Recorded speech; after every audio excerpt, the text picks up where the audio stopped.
যদি দুটি সংখ্যার গুণফল 96 এবং সংখ্যা দুটির যোগফল 22 হয়, তবে ছোট সংখ্যাটি কত হবে?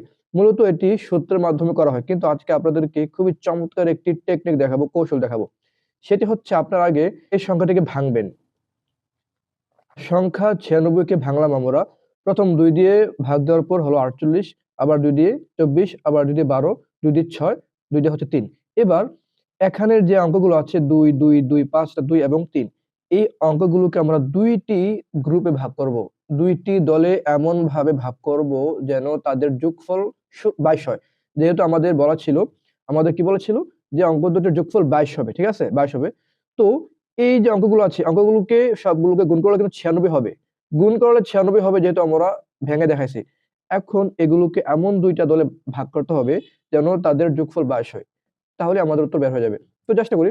তো আমরা যদি 2 গুণ 2, 2 গুণ 2 4, 4 গুণ 2 8, 8 গুণ 2 16। আমরা যদি এ পর্যন্ত রাখি তাহলে হবে 16।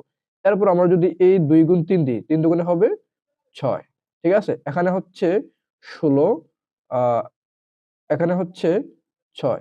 এবার দেখুন তো 16 যোগ 6 22 হয় কিনা? হ্যাঁ, 16 যোগ 6 হচ্ছে 22। তো আমাদের সংখ্যা দুটি হবে 16 এবং 6। তাহলে ছোট সংখ্যাটা হচ্ছে আমাদের 6। উত্তর হবে 6। এবার আপনারা এই অঙ্কটি করুন দেখি।